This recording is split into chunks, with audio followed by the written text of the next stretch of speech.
Antoine. J'ai l'habitude de travailler dans le web avec les technologies Vue.js, Alpine.js, qui sont des frameworks JavaScript, avec HTML, CSS, et en CSS avec Tailwind CSS, que certains connaîtront peut-être. Et enfin, je travaille également plus avec du PHP, avec le framework Laravel. J'ai rejoint Aurélien sur Training Dev pour réaliser des tutoriels et des cours en rapport avec cette technologie. Aujourd'hui, j'aimerais aborder les bases de Vue.js 3. Donc pour ça, je vais parler dans un premier temps de l'installation et des prérequis pour ce cours. Donc, pour commencer, tac. Alors il faut savoir juste qu'au début, cette vidéo était normalement faite pour un live, je l'ai refaite juste après suite à des soucis techniques. C'est pour ça que la présentation est un petit peu particulière. Alors, aujourd'hui, nous allons simplement introduire Vue.js, qui l'a créé, quelles ont été les différentes évolutions du framework, qu'est-ce qu'un framework également. Nous allons voir comment installer et utiliser Vue.js au sein de nos applications web. Nous allons voir le cycle de vie de Vue, qui est, je pense, un des points essentiels quand on développe avec Vue.js. Nous verrons ensuite l'utilisation des crochets, soit des hooks en anglais, qui vont de pair avec le cycle de vie. Les données réactives, qui sont en fait les données que notre application va utiliser.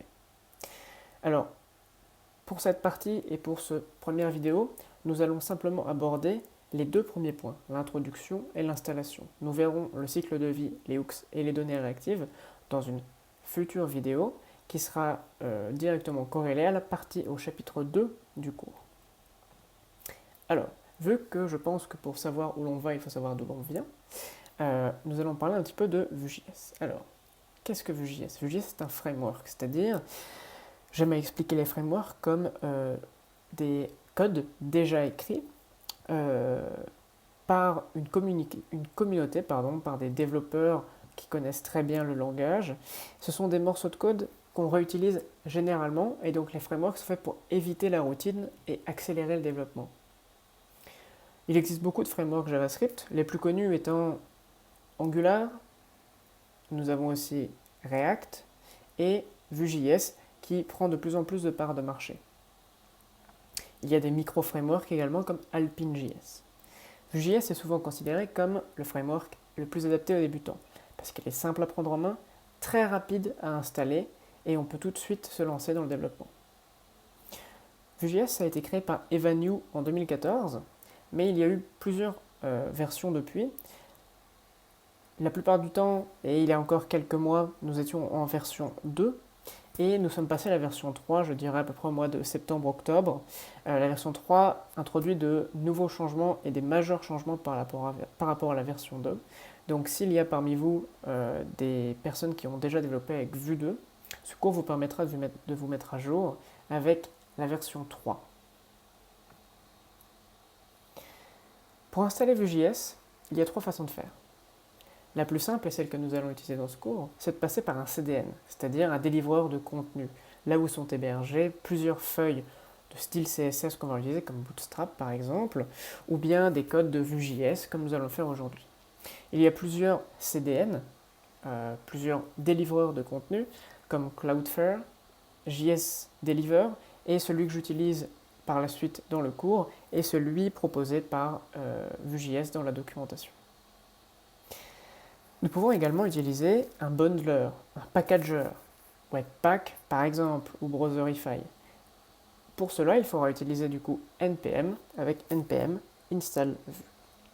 Si vous ne savez pas utiliser Webpack ou Browserify, sachez que ce n'est pas du tout dérangeant pour cette première partie du cours. Ça va l'être par contre quand on va utiliser les composants, c'est-à-dire vraiment dans un prochain chapitre et dans un prochain cours de Vue.js. Vous rassurez-vous, il y aura des tutoriels consacrés à ce sujet-là. Enfin, il y a une autre façon, c'est d'utiliser directement l'outil de développement et de packaging de Vue. Nous avons Vuecli, que l'on peut installer avec npm, encore une fois, avec la commande qui est indiquée. Nous avons également Vue-Vite, c'est le petit éclair que j'ai mis à côté de Vuecli. Vue-Vite étant, on va dire, dessert le même but que Vuecli, mais permet d'utiliser d'autres librairies et surtout se veut beaucoup plus rapide. Bon, alors là encore, c'est une question de choix. Nous allons rester sur le simple avec CDN.js, et donc un CDN. Nous allons donc maintenant passer à une démonstration et voir comment nous utilisons Vue.js. Donc je vais quitter la présentation et je vais ouvrir Sublime Text. Donc j'ai commencé, voilà. Donc je pense que normalement c'est assez gros. Je vais augmenter la taille encore un petit peu, comme ça il n'y aura pas de souci. Donc j'ai préparé une page HTML basique en simplement insérant à la fin de mon body le script. On aurait très bien pu également mettre le script avec differ directement dans le head, comme ceci. Simplement, nous allons être embêtés par la suite si nous écrivons nos scripts Vue.js à la fin du body, puisque le fichier ici va être chargé après notre script, donc on n'aura plus accès à Vue. Donc j'ai retenu la solution qui est présentée. Pour pouvoir utiliser Vue, il faut instancier l'application. Pour ça, nous avons plusieurs façons de faire. La plus simple étant la suivante. Je vais commencer par écrire mon script. Et enfin, je vais créer une variable que je vais appeler app pour application. Je vais la définir comme constante. Et je vais appeler vue.createApp. CreateApp prend en paramètre un objet, que j'expliquerai juste après. Et enfin, prend un container. Alors, ce n'est pas le terme exact dans la documentation, j'aime l'appeler comme ça. Le container, ça va être en fait la portée de notre application Vue. Vue ne va pas agir sur notre HTML partout, sur toute notre page. Il va pouvoir agir uniquement sur les balises qui seront comprises dans ce container. Pour définir ce container, on va utiliser la méthode mount et lui passer un sélecteur CSS comme on le ferait avec querySelector en JS natif. En général, on l'appelle lui aussi app. J'avais créé une balise main pour ce but, donc je vais ici pouvoir faire add app. Qu'est-ce que ça signifie? Ça signifie qu'à l'intérieur de cette balise app, Vue pourra agir, c'est-à-dire va pouvoir afficher du contenu, va pouvoir utiliser des méthodes et faire plein de choses, récupérer des événements, etc., etc. Justement, les méthodes, les données, les événements vont être renseignés dans l'objet qu'on a passé ici à vue.createApp. Cet objet a une syntaxe particulière que nous apprendrons au fil des chapitres de ce cours. Voici par exemple comment définir des données, mais nous y reviendrons dans le prochain chapitre. Nous définirons une méthode data dans laquelle nous retournerons un objet qui contient les datas. Par exemple, je ne sais pas moi, first name, Antoine. On y reviendra juste à la partie d'après. C'est juste pour bien comprendre à quoi sert l'objet qu'on a passé dans CreateApp. Cette syntaxe n'est pas la plus pratique, puisqu'il faut savoir que depuis Vue 3 notamment, il est possible, il était déjà possible avant, mais il est simplifié maintenant, le fait de pouvoir définir plusieurs instances de Vue sur une même page.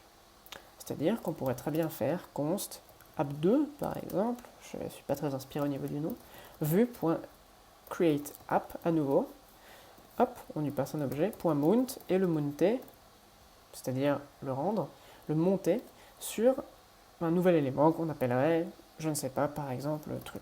Alors je ne suis pas très inspiré et c'est pas très propre, mais app2 par exemple. J'ai oublié de le préciser, mais les sélecteurs qu'on passera dans Mount sont forcément des ID. On ne peut pas appliquer une instance de vue sur plusieurs éléments, mettre des classes par exemple.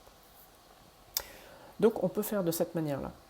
On peut définir autant d'instances de vue qu'on veut. En général, on ne le fait pas puisqu'on a d'autres façons de faire et ce cas ne revient pas souvent. Cependant, une syntaxe plus simple pour écrire cela. On va détacher un petit peu notre code. On va créer un objet qui va s'appeler en fait le root component, le composant racine. Je vais l'appeler du coup root component et ça va être l'objet que je viens d'écrire où je vais pouvoir mettre mes datas, je vais pouvoir mettre également mes methods, donc les méthodes, etc., etc., etc. Et donc, à la place de renseigner l'objet ici même, je vais renseigner directement le nom de ma variable qui contient cet objet. C'est ainsi que nous pouvons utiliser Vue. Je vais repasser à la présentation maintenant. Et nous allons voir simplement le rendu de cette page. Donc, je vais supprimer. Pour savoir si Vue a bien été, on va dire, instancié sur notre page, il nous suffit de faire un console.log de app et nous allons voir ce que cela nous retourne. Je recharge ma page. inspecter l'élément. Je vais grandir l'inspecteur d'éléments et je vais aller dans ma console. Je vais afficher tout et on voit qu'il y a ici proxy. Alors, depuis vue 3, ce sont des proxys qu'on verra dans la console. On verra une autre façon pour voir les data, par exemple, et tout ce qu'on renseignera dans vue. Mais on voit bien ici qu'on a un retour. Si on avait mal inséré vue ou qu'il n'était pas disponible, on aurait eu une erreur. Si par exemple je supprime cette ligne, que je recommence, on a can't find variable view. Voici donc pour l'installation et les premiers pas avec Vue.js. Par la suite, qu'est-ce que nous allons voir? Pour ce premier chapitre, c'est terminé. Juste après, nous verrons dans le prochain chapitre le cycle de vie, comme je l'ai dit, puis les hooks et enfin la gestion des données. Donc on se retrouve juste après sur le chapitre suivant.